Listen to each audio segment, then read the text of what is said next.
बारे गावे गीत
भावे गावे गीत चित्त करून या शुद्ध किंवा शुद्ध करून या चित्त भूत भावा असे देव तरी हा सुलभ पावन आणि कांचे कानी गुणदोष म्हणान आणि भूत भावासे देव तरी हा सुलभ पाव मस्तक ठेंगना करी संतांचे चरणा दूधवासे देव तरी हा सुलभ पाव वेची वचन जेने होय समाधान दूधवासे देव तरी हा सुलभ पाव तुका म्हणे फार थोडा तरी परोपकार तुझ भावा असे देव तरी हा सुलभ पाव पांडुरंगा करू प्रथम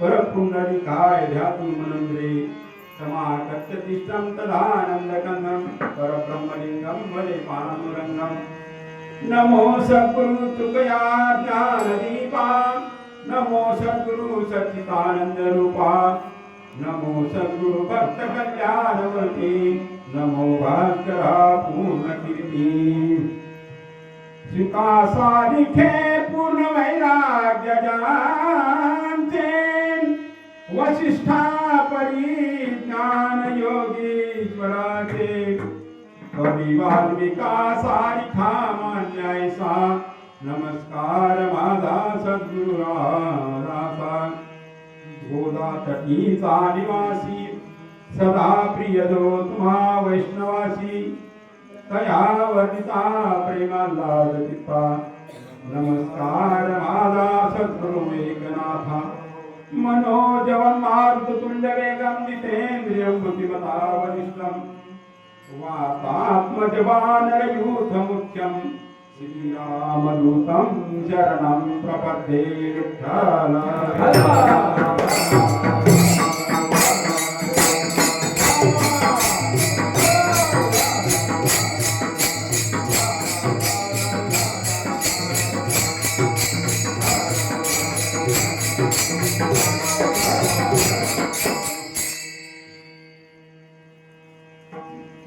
प्रस्तुत प्राप्त प्रसंगी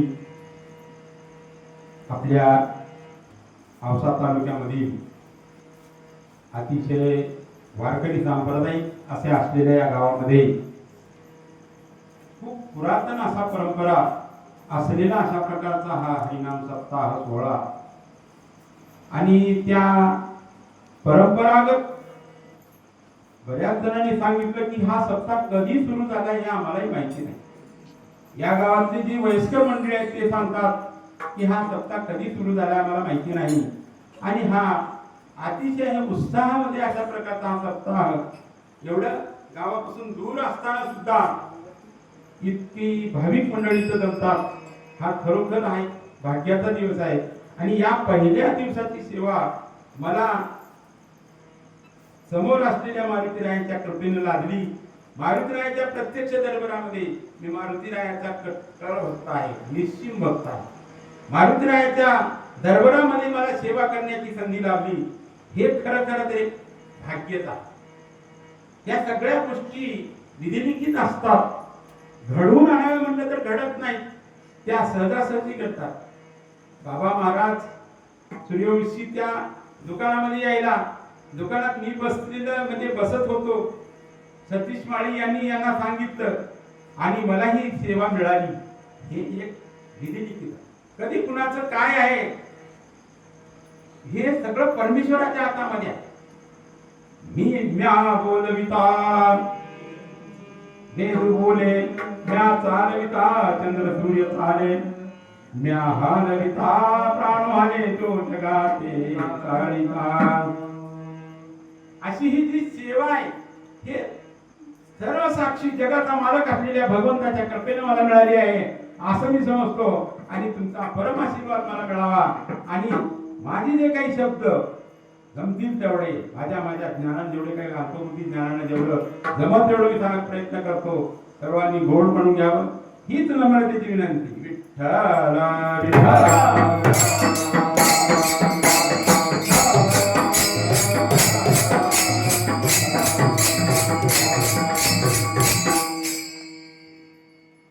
आपल्या महाराष्ट्र भूमी संतांची आपण महाराष्ट्र भूमी संतांची महाराष्ट्रामध्ये आराध्य दैवत पांडुरंग आहे. महाराष्ट्रामध्ये ज्योतिर्लिंग आहेत. महाराष्ट्रामध्ये शिखर शिंगणापूर महादेवाचं मंदिर आहे, अष्टविनायक आहे, दुर्गा माता आहे. तरी सुद्धा आपल्या महाराष्ट्राला महाराष्ट्र भूमी हा शब्द उच्चारला की पुढे संतांची अशा प्रकारचा उल्लेख ऑटोमॅटिक कुणी न म्हणता येतो. याचं कारण काय? देवानी सुद्धा म्हणलेला आहे. तुकाराम महाराज म्हणतात, देव सारावे परते संत बुलावे आरते. देवापेक्षा सुद्धा संतांना महत्व आहे. देव सारावे परते संत पुजावे आहे. म्हणजे देवांना सुद्धा संतांचं महत्व आपल्या याच्यामध्ये वाढले.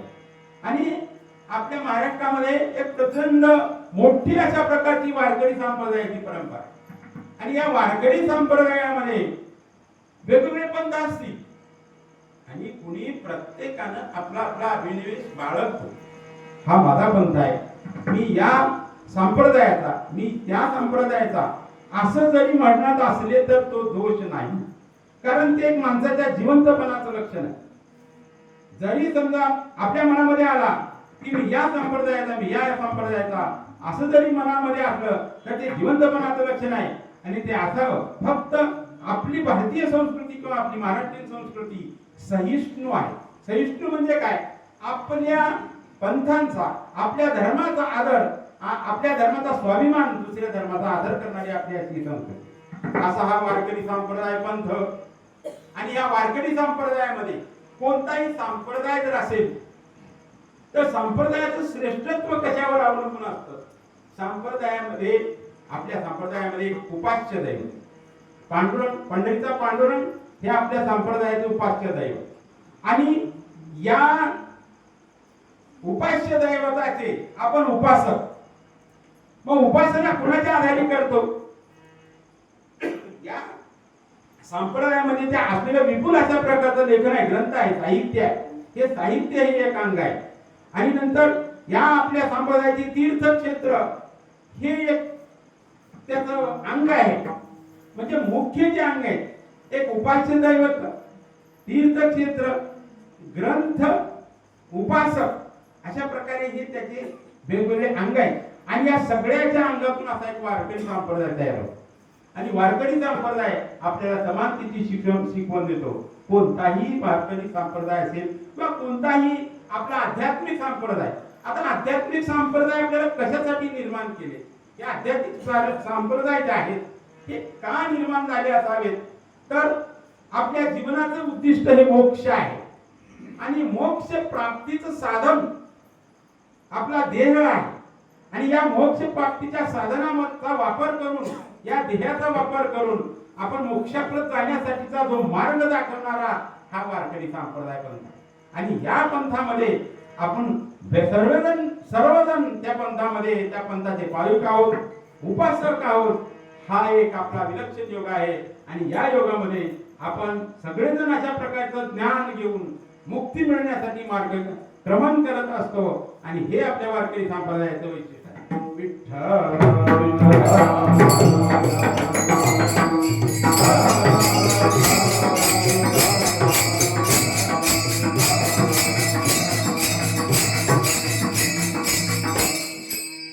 आपली भारतीय संस्कृती श्रेष्ठ मानली गेलेली आहे. कशी श्रेष्ठ आहे? आपल्या भारतीय संस्कृतीचं वैशिष्ट्य आपल्याला कळेना. परदेशाचे लोक येऊन आपल्या भारतीय संस्कृतीवर अभ्यास करून पीएचडी मिळवतात आणि आपण मात्र या भारतीय संस्कृतीला विसरत चाललो आहोत. ही एक खेदाची गोष्ट आहे. आणि ही संस्कृती कशी आहे? आपण आपल्या मुळापासून सुरुवात करू. आपल्या देशाला आपण भारत माता असतो. दुसऱ्या देशाला कुणालाही माता म्हटलं जातं. आपल्या भारतातल्या प्रत्येक नदीला आपण माता म्हणतो. आपल्या भारताचं वैशिष्ट्य आहे, आपण झाडाची पूजा करतो, नद्यांची पूजा करतो, पर्वताची पूजा करतो, सर्वांची पूजा करतो. नवे नवे झाडांची पूजा तर नाही. तुकाराम महाराज तर वृक्षवती आम्हा सोयरे वनचरे, वृक्षवती हे जे आहे आम्हाला सोयरे आहेत, आमच्या इतकी जवळ ते आमचे सोयरे. आणि या संस्कृतीमध्ये आपल्या भारताचे माजी पंतप्रधान अटल बिहारी वाजपेयी यांनी ये भारत एक केवल जमीन का टुकड़ा नहीं, यह भारत केवल जमीन का टुकड़ा नहीं, यह जीता जागता राष्ट्र पुरुष है. जीता जागता राष्ट्र पुरुष है. यहाँ का कंकर कंकर शंकर है, यहाँ का कंकर कंकर शंकर है. यहाँ की हर नदी गंगा है आणि हर नदी का जल बिंदू गंगा जल है. अशा प्रकारचं विधान आपल्या भारताविषयी आपल्या भारताचे आदरणीय पंतप्रधान, माजी पंतप्रधान स्वर्गीय अटल बिहारी वाजपेयी यांनी काढलेला आहे. आणि ही जी संस्कृती आहे, ह्या संस्कृतीचा आपल्याला खूप अभिमान असला पाहिजे. आणि ही संस्कृती तुम्ही टिकवता. खूप महत्वाची गोष्ट आहे. स्वामी विवेकानंदाची एक इंग्लिश मध्ये कविता आहे. त्या कवितेचा भावार्थ असा आहे, मावळतीला जाणाऱ्या सूर्यानं सर्वांना प्रश्न विचारला. मावळतीला जाणाऱ्या सूर्यानं सर्वांना प्रश्न विचारला की माझ्या अस्तानंतर या जगाला कोण प्रकाश देईल? सर्वांनी मानणार ठरवलं. परंतु एक पंथी उठली आणि पंथी म्हणाली, या तुमच्या नंतर आत्मविश्वासाने ती म्हणाली की तुमच्या नंतर या जगाला प्रकाश देण्याचं सामर्थ्य माझ्यात जरी नसलं तर माझ्यापाशी जेवढा प्रकाश आहे, जेवढा प्रकाश आहे मी तेवढा जगाला देईन. आणि सूर्य मावळतीला गेल्यावर एका छोट्या पंथीनं अंधाराचं साम्राज्य चिरून काढलं आणि तिथं प्रकाश झाला. आणि अशा प्रकारच्या विपरीत वातावरणामध्ये आपण हा हरिनाम सप्ताह चालवत आहे. हे फार एक त्या पंथीचं कार्य तुम्ही करताय. हे एक स्वाभिमानाची गोष्ट आहे. मग ह्या ऐकून आणि इथला युवकाचा सहभाग बघून, इथले टाळकरी माळकरी लोक बघून खूप आनंद, असं हृदय भरून आलं आणि खूप आनंद वाटला. अशा प्रकारची ही जी संस्कृती तुम्ही टिकवताय याचा आपल्याला आणि निश्चितपणे आपल्या पुढच्या पिढीला आपण जसं पेरात तसं उगवतो, आपली पुढची पिढी सुद्धा अशाच प्रकारचं हे सांप्रदायिक वातावरण चालवणार यात मला अजिबात शंका नाही. आणि म्हणून हा वारकरी हा जो सप्ताह आहे त्या दृष्टीने महत्वाचा आहे.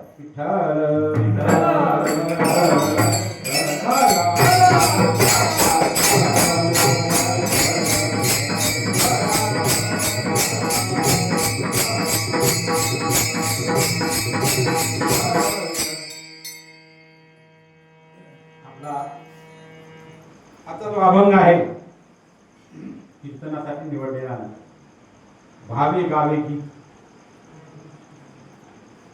अभंगामध्ये थोडंसं बोलत जरी असलं तर काही गोष्टी सांगायला आता सांगितल्याशिवाय कसं कळतील लोकांना, कळतील हे खूप अवघड आहे, हे समजणार नाही किंवा लोकांना असं, पण काहीतरी आपल्याला थोडं ज्ञानी असलं पाहिजे. आपल्या साहित्यामध्ये, मराठी साहित्यामध्ये अनुबंध चतुष्टय नावाचा एक विषय, ज्या अनुबंध चतुष्टयामध्ये जे संत साहित्य आहे 4 सूत्रामध्ये बांधले. 4 सूत्र कोणती? या अभंगामध्ये 4 सूत्र मी सांगतो. एक अधिकारी, विषय, प्रयोजन आणि संबंध. अधिकारी म्हणजे कोण? आपण अभंग घेतला भावे गावे गीत. कोण गायचे भावाने गीत? सर्वसामान्य उपासकांनी भावनेने पावन भावभक्तीने गीत गायचं आहे. काय गीत? गीत गाणे म्हणजे हा गीत गाणारा सामान्य उपासक कोण आहे? आपल्या या अधिकारी पुरुष, त्याला अधिकार आहे. आपल्या संप्रदायामध्ये आहे सकळाची येथे आहे काला, सकळाची येथे आहे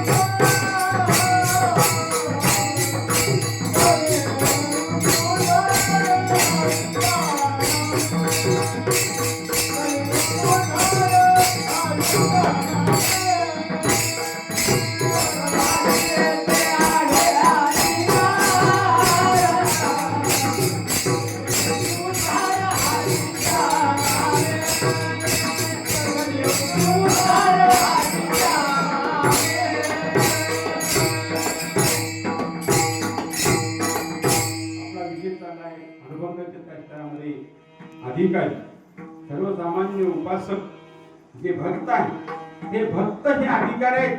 अधिकारी आहेत गीत गाण्याचे. भगवंताचं अतिशय प्रेमानं, भावानं, त्यागानं, समर्पणानं गीत गाण्याचे अधिकारी हे कोण आहे? सामान्य उपासक आहे. हे अधिकारी झाले. या अधिकारानंतर आपल्याला कृती म्हणजे विषय किंवा कृती, आपण काय विषय आहे इथं काय करायचं? आपल्याला गीत गायचं, भावानं गीत गायचं आणि त्यासाठी काय करायचं आहे? चित्त शुद्ध करायचं आहे. आणि या चित्त शुद्धीचे उपाय, 4-5 उपाय या अभंगामध्ये सांगितले. हा गाणा आपला विषय, विषय किंवा त्याला आपण कृती म्हणू. प्रयोजन, आता प्रयोजन काय करायचं आहे? भावे गावी गीत चित्त करून या चित्त. मग त्याच्यामुळे काय होईल? तुझ भावा आहे देव, म्हणजे आपल्याला देव हवा शब्दाचा अर्थ हवा, व्हावा आणि आपण देव व्हावं. तुझं देव व्हावा आहे म्हणजे देव आपल्याला व्हावा. आपला तो एक देव करून घ्यावा. तेरे बिन जीवा सुखड, आपल्या देव करून घ्यावा म्हणजे देव आपल्याला व्हावा. हे काय त्याचं प्रयोजन आहे, कारण आहे. आणि संबंध, 4था अनुबंध चतुष्टयामधला 4था अंग आहे संबंध. प्राप्त म्हणजे मिळणार आणि मिळवणारा. मिळणार काय आहे? आपल्याला देव होणार आहे. मिळवणारा कोण आहे? सामान्य उपासक आहे. सामान्य उपासकाला देव मिळतो, हा संबंध आहे. आणि हा अनुबंध चतुष्टयामध्ये एक पहिला घटक आहे अधिकारी, दुसरा विषय किंवा ज्याला आपण कृती म्हणतो, तिसरा आहे प्रयोजन म्हणजे कारण, कशासाठी हे करायचं, आणि चौथा आहे आपला याच्यामध्ये या उपासक, आपला या उपासक आणि जे प्राप्त आहे, प्राप्त आणि प्रापक त्याला असं म्हणलेलं आहे. म्हणजे मिळवणारा आणि मिळायचं ते, त्या दोन्हीचा संबंध दर्शवणारा अशा प्रकारचा हा अनुबंध चतुष्टयानं युक्त असलेला अशा प्रकारचा हा तुकाराम महाराजांचा अभंग आजच्या सेवेसाठी निवडलेला आहे. आणि हा अभंगाचं खरं निरूपण आता मी इथून पुढे चालू करतो.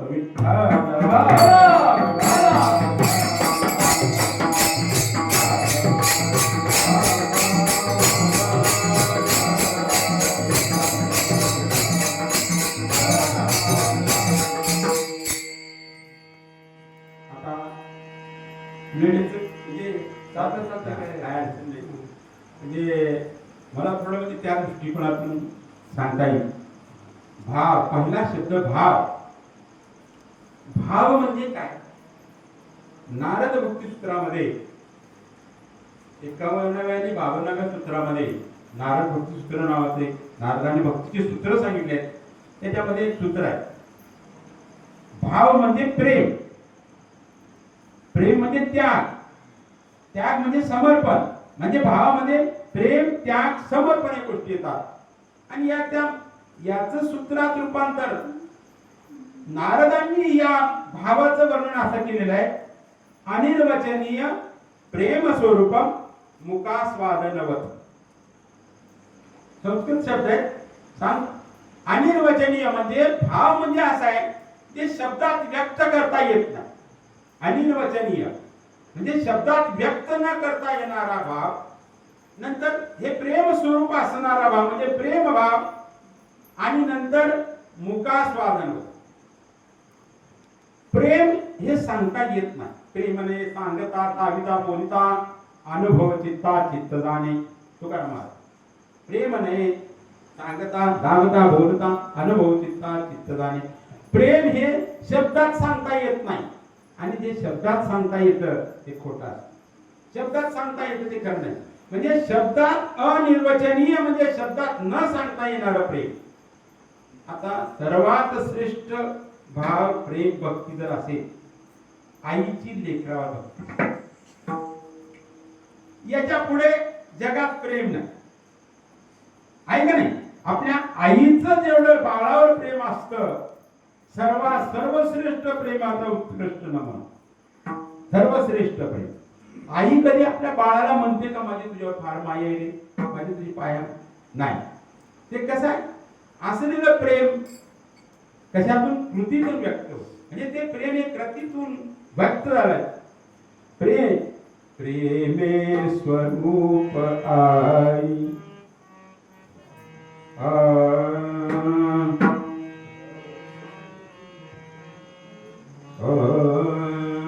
प्रेमे स्वरूप आई,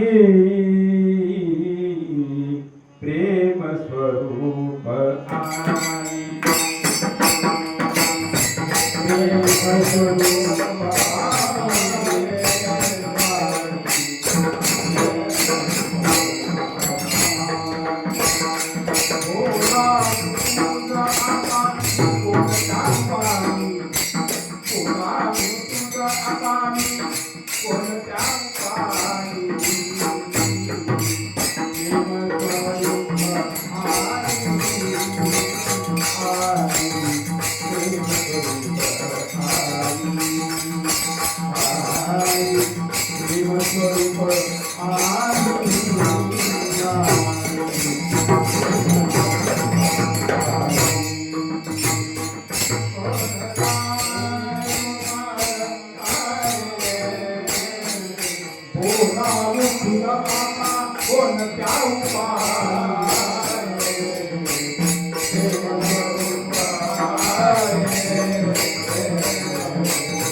आपल्या बाळावरती प्रेम व्यक्त करते. लेकरू किती मोठं होऊ द्या, गावचा कारभारी असू द्या, आणि आई जर घरात असली. आता मी पाहिलं, प्रत्यक्ष चित्र पाहिलं. गावचा कारभारी आहे, घरामध्ये आई आहे, ते घराचं वैभव वेगळं. आपल्या जुन्या माऊली मराठ्या पूर्वीच्या काय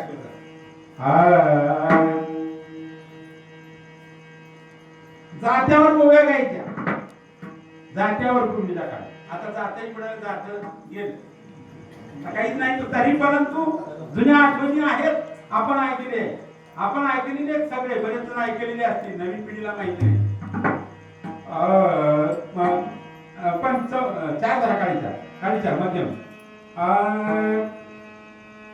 थोर लाग थोरपणा,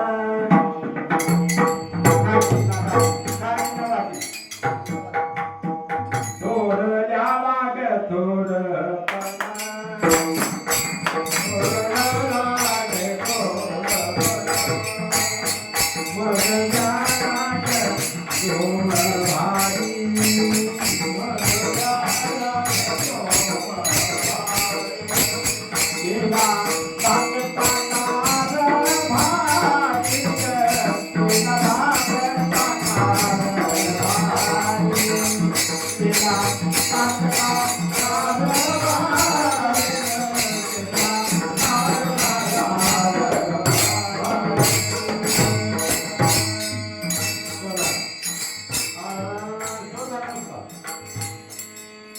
माझा नेनंता बाळ गुणाचा त्याला आधार नाही कुणाचा त्याची गावात पत भारी ग केला धाकटा कारभारी